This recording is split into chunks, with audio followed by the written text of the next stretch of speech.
Hello friends. तो friends, हमारे YouTube channel पे आप लोगों का स्वागत है। तो फ्रेंड्स, आज हम हिंदी के अंदर बताने वाले हैं जो क्वेश्चन लेके आए हैं वो MPTR। तो हमारा एक क्वेश्चन है, तो हम क्वेश्चन के अंदर आप लोगों को आंसर भी बताएंगे और एग्जाम में पूछा जाएगा। ठीक है, तो एग्जाम में अगर इसी तरह का क्वेश्चन आएगा तो आप लोगों को बहुत सटीक आंसर दे देंगे। ठीक है, तो फ्रेंड्स, तो चलिए हम क्वेश्चन स्टार्ट करते हैं।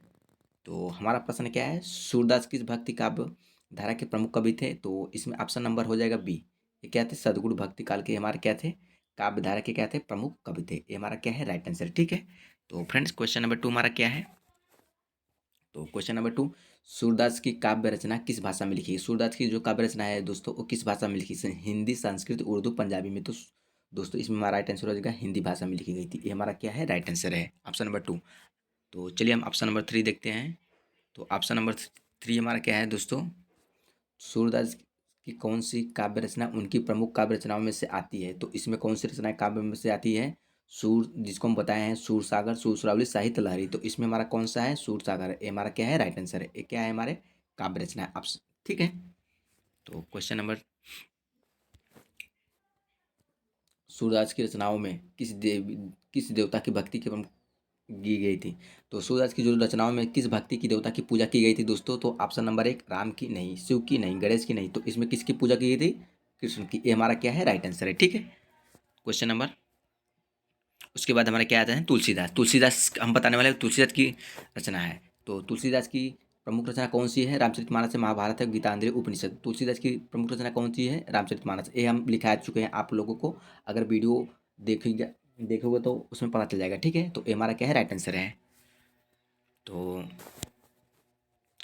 क्वेश्चन नंबर 2, तुलसीदास किस धार्मिक परंपरा के कवि थे? तो तुलसीदास किस धार्मिक परंपरा के कवि थे दोस्तों? तो इसमें हमारा राइट आंसर होगा वैष्णव धर्म के थे। ये हमारे क्या थे?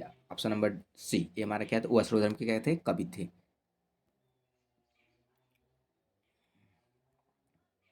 तो फ्रेंड्स, तुलसीदास की भाषा किस प्रकार की थी? अवधि, ब्रज, संस्कृति, पाली। तो तुलसीदास की भाषा कौन सी थी? अवधि भाषा थी। ये हमारा क्या है? राइट आंसर है। ठीक है, तो क्वेश्चन नंबर 4 हम देखते हैं। तुलसीदास ने किस प्रसिद्ध ग्रंथ की रचना की थी? तुलसीदास ने किस प्रसिद्ध ग्रंथ की रचना की थी दोस्तों? तो इसमें हमारा राइट आंसर हो जाएगा रामचरितमानस की। ठीक है, तो इसमें हम राइट आंसर लगाएंगे रामचरितमानस। ओके, ये हमारा क्या है? रामचरितमानस है। ठीक है, उसके बाद हमारा क्या है? रसखान जी आते हैं। रसखान की काव्य रचनाएं किस विषय पर केंद्रित है? रसखान की काव्य रचनाएं किस भाव पर? तो एक कृष्ण भक्ति काव्य की रचनाएं थे। ऑप्शन नंबर 1 हमारा क्या है? राइट आंसर है। ठीक है,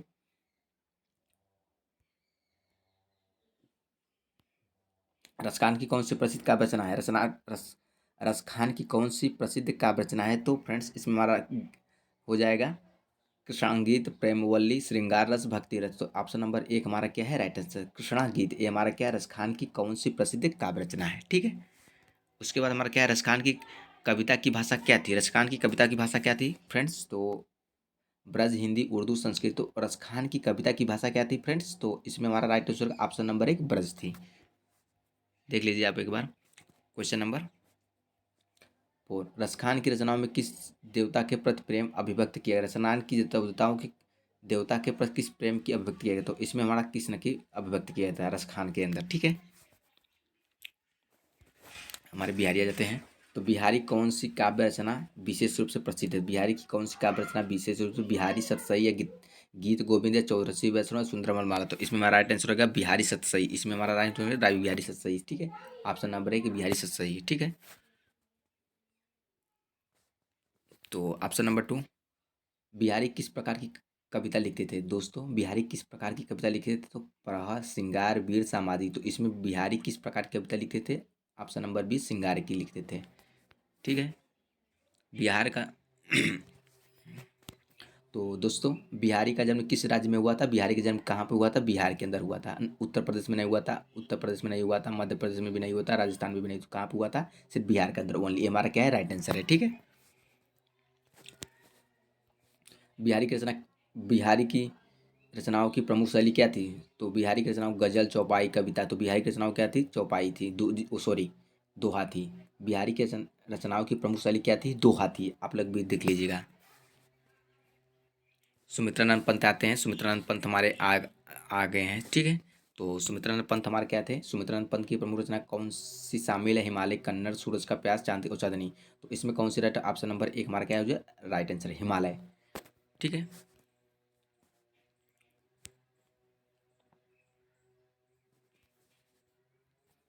सुमित्रानंद पंत किस साहित्य आंदोलन से संबंधित है? सुमित्रानंद पंत किस साहित्य आंदोलन से परिचित?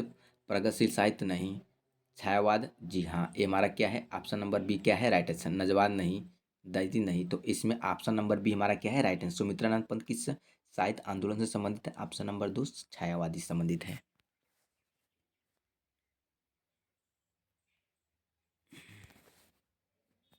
सुमित्रानंद पंत की किस काव्य रचना को उनकी विशिष्ट रचनाओं में से माना जाता है? पल्लव, इंद्रधनुष, ग्रंथ, सौंदर्य। सुमित्रानंद पंत की किस काव्य रचना को उनकी विशिष्ट रचनाओं में माना जाता है? तो ये हमारा क्या है? पल्लव। ऑप्शन नंबर एक क्या है? राइट आंसर है। ठीक है। क्वेश्चन नंबर 4 देखते हैं।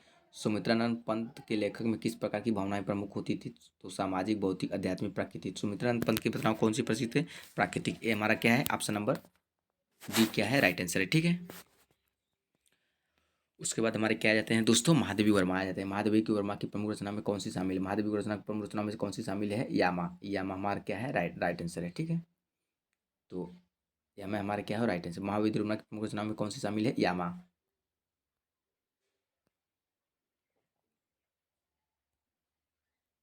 माधवी वर्मा किस साहित्य आंदोलन की प्रमुख कवयित्री हैं? तो प्रगतिशील साहित्य नहीं। छायावादी साहित्य जी हाँ। नवजात नहीं। दलित नहीं। तो ऑप्शन नंबर बी हमारा क्या है? राइट आंसर है। ठीक है।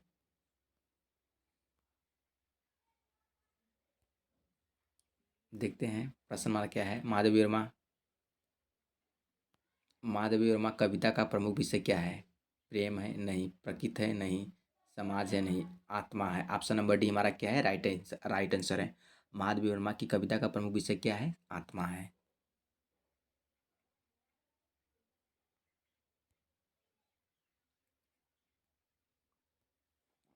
महादेवी वर्मा का जन्म कहाँ हुआ था? उत्तर प्रदेश, बिहार, मध्य प्रदेश, हिमाचल प्रदेश। तो महादेवी वर्मा का जन्म कहाँ हुआ था फ्रेंड्स? तो ऑप्शन नंबर एक उत्तर प्रदेश के अंदर हुआ था। बिहार में नहीं हुआ था, मध्य प्रदेश में भी नहीं हुआ था, हिमालय के अंदर नहीं हुआ था। कहाँ पे हुआ था? उत्तर प्रदेश के अंदर हुआ था।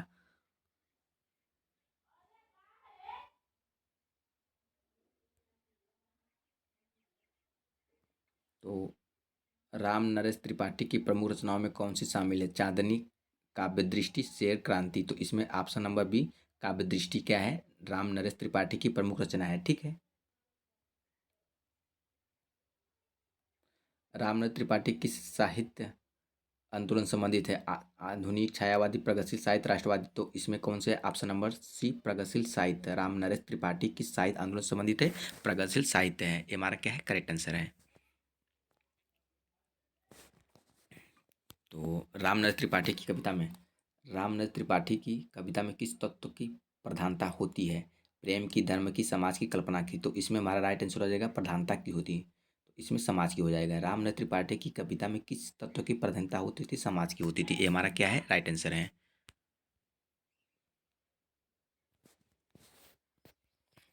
रामनरेश त्रिपाठी का जन्म कहाँ हुआ था? रामनरेश त्रिपाठी का जन्म कहाँ हुआ था? उत्तर प्रदेश, बिहार, मध्य प्रदेश, दिल्ली। रामनरेश त्रिपाठी का जन्म कहाँ हुआ था? उत्तर प्रदेश के अंदर हुआ था। ऑप्शन नंबर एक हमारा क्या है? करेक्ट आंसर है। और महादेवी वर्मा का जन्म कहाँ हुआ था? उत्तर प्रदेश में इनका भी हुआ था।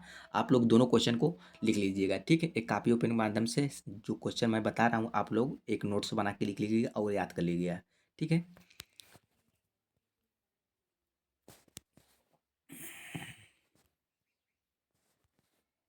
उसके बाद हमारा क्या है? माखनलाल चतुर्वेदी है। चैप्टर नंबर 8 हमारा क्या है? माखनलाल चतुर्वेदी है। माखनलाल चतुर्वेदी कौन सी काव्य रचना विशेष रूप से प्रसिद्ध है? हिमालय, वंदे मातरम, यामा, राजमुकुंद। तो माखनलाल चतुर्वेदी की कौन सी काव्य रचना विशेष रूप से प्रसिद्ध है? Vande Mataram. Option number B हमारा क्या है? राइट आंसर है।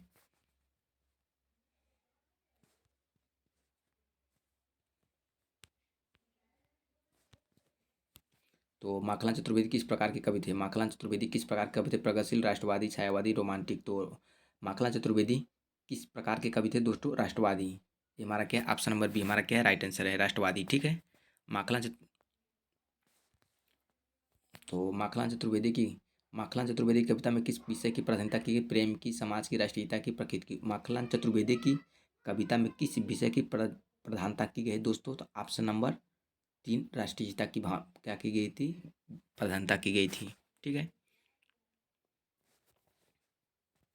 माखनलाल चतुर्वेदी का जन्म कहाँ हुआ था? उत्तर प्रदेश में नहीं, मध्य प्रदेश में हुआ था। Right answer. बिहार में नहीं, दिल्ली में नहीं। ऑप्शन नंबर बी हमारा कहाँ हुआ था? मध्य प्रदेश के अंदर।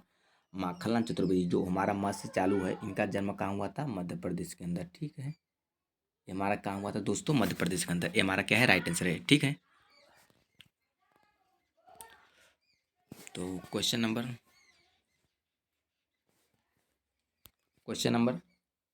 चैप्टर नंबर 9, सुभद्रा कुमारी चौहान जिसको होते हैं सुभद्रा कुमारी चौहान कौन सी रचना प्रसिद्ध थी? मृगयानी। ये ऑप्शन नंबर 1 हमारा क्या है? करेक्ट आंसर है।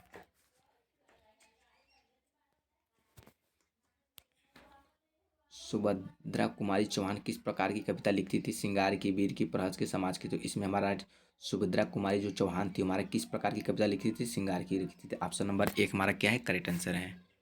सॉरी, ये वीर की करते थे। ठीक है, सॉरी, ये हमारा ऑप्शन नंबर 2 हो जाएगा, राइट आंसर हो जाएगा। और सुभद्रा कुमारी चौहान का जन्म कहाँ हुआ था दोस्तों? सुभद्रा कुमारी चौहान का जन्म कहाँ हुआ था दोस्तों? उत्तर प्रदेश, बिहार, मध्य प्रदेश, उत्तराखंड। सुभद्रा कुमारी जो हमारे थे, इनका जन्म कहाँ हुआ था? उत्तर प्रदेश का नहीं, बिहार में नहीं, मध्य प्रदेश में नहीं। ये ऑप्शन नंबर डी उत्तराखंड के अंदर हुआ था। सुभद्रा कुमारी का जन्म कहाँ हुआ था फ्रेंड्स? ये उत्तराखंड के अंदर हुआ था। ठीक है।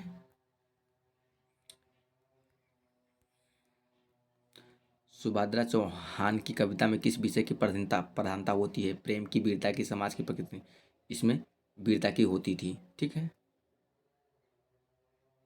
ऑप्शन नंबर 10 जिसको हम बोलते हैं चैप्टर नंबर 10। चैप्टर नंबर 10 के अंदर हमारा क्या आ जाएगा फ्रेंड्स? तो चैप्टर नंबर 10 के अंदर हम आ जाएगा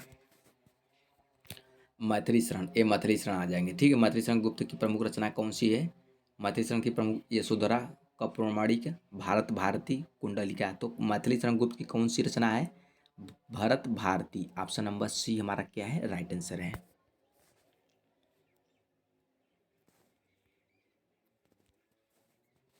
मैथिली शरण गुप्त किस साहित्य आंदोलन से संबंधित है? ये नव जागरण से संबंधित है।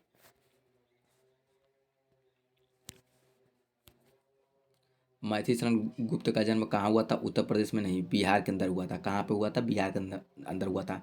ऑप्शन नंबर बी हमारा क्या है? Right answer. मध्य प्रदेश में नहीं हुआ था, दिल्ली के अंदर नहीं, तो सिर्फ कहाँ पे हुआ था? बिहार के अंदर। ये हमारा क्या है? ऑप्शन नंबर 2 क्या है? राइट आंसर है। ठीक है। तो मैथिली शरण की गुप्त की कविता किन तत्वों की प्रधानता होती है? समाज की नहीं, प्रेम की नहीं, भक्ति की नहीं, राष्ट्रीयता की होती है। ऑप्शन नंबर डी हमारा क्या है? राइट आंसर, राष्ट्रीयता की। मैथिली शरण गुप्त की कविता में किस प्रकार के तत्व की प्रधानता होती है? राष्ट्रीयता की होती है।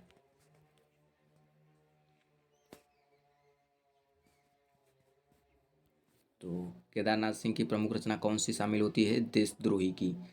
और देशद्रोही की नहीं होती है। ऑप्शन नंबर बी यह रात्रिक होती है। ठीक है। केदारनाथ सिंह किस साहित्य आंदोलन से संबंधित है? केदारनाथ सिंह किस साहित्य आंदोलन से प्रगत संबंधित है? केदारनाथ किस साहित्य आंदोलन से संबंधित है? छायावादी, आधुनिक, प्रगतिशील साहित्य या दलित साहित्य। तो केदारनाथ सिंह किस साहित्य आंदोलन से संबंधित है? ऑप्शन नंबर 1 छायावादी से संबंधित है। ठीक है। तो सॉरी, इसका आंसर हो जाएगा ऑप्शन नंबर सी प्रगतिशील साहित्य। ठीक है। तो केदारनाथ सिंह की कविता में किस प्रकार की भावनाएं प्रमुख थी? प्रकृति की, मानवता की, समाज की, प्रेम की। तो केदारनाथ की प्रमुखता क्या थी? समाज की होती है। ऑप्शन नंबर सी हमारा क्या है? राइट आंसर है। ठीक है। तो फ्रेंड्स, केदारनाथ सिंह का जन्म कहाँ हुआ था? उत्तर प्रदेश, बिहार, मध्य प्रदेश, पंजाब, सॉरी, मध्य प्रदेश, पश्चिम बंगाल। तो इनका जन्म कहाँ हुआ था? बिहार के अंदर हुआ था। ऑप्शन नंबर बी हमारा क्या है? राइट आंसर है। ठीक है। ऑप्शन नंबर 2 अशोक वाजपेयी हमारा क्या है? लास्ट चैप्टर है। ठीक है फ्रेंड्स। तो अशोक वाजपेयी हमारा क्या है? लास्ट चैप्टर है। तो हम बताने वाले हैं अशोक वाजपेयी की प्रमुख रचना कौन सी है? कागज की नाव, एक डायरी, एक प्रश्न। तो अशोक वाजपेयी की प्रमुख रचना कौन सी है? ऑप्शन नंबर 1 कागज की नाव है। ये हमारा क्या है? राइट आंसर है।